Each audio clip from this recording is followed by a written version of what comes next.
கண்டிப்பாக stock market இறங்கும், gold market இறங்கும், ரியல் எஸ்டேட் மார்க்கெட் கீழே இறங்கும்.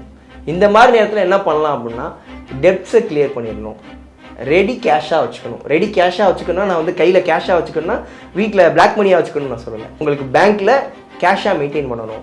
எதனால அப்படின்னு சொன்னேன்னா வாரன் பஃபெட்டோட ஒரு பெரிய பிஸ்னஸ் மாடல் என்ன அப்படின்னா டிஸ்கவுண்ட் மாடலில் பர்ச்சேஸ் பண்ணுவார். விச் மீன்ஸ் என்னன்னா அதோட வேல்யூ 100 ரூபாயாக இருக்கும், அதை போய் அவர் 30 ரூபா 40 ரூபாய்க்கு பர்ச்சேஸ் பண்ணுவார்.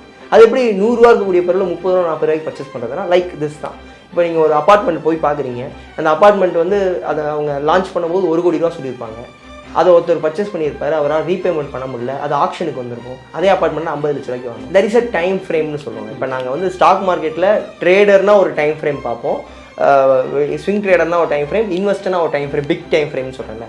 அந்த டைம் ஃப்ரேம்லேயே பார்த்தீங்கன்னா ஒரு விஷனரி இருக்கும். ஒரு விஷயத்தை பற்றி நம்ம ஃபோக்கஸ் பண்ணோம்னா அட்லீஸ்ட் அது 10 வருஷம், அட்லீஸ்ட் 15 வருஷம். ஒரு இன்வெஸ்டர் பாயிண்ட் ஆஃப் வியூவில் ஒரு டிகேட் வெயிட் பண்ணணும்.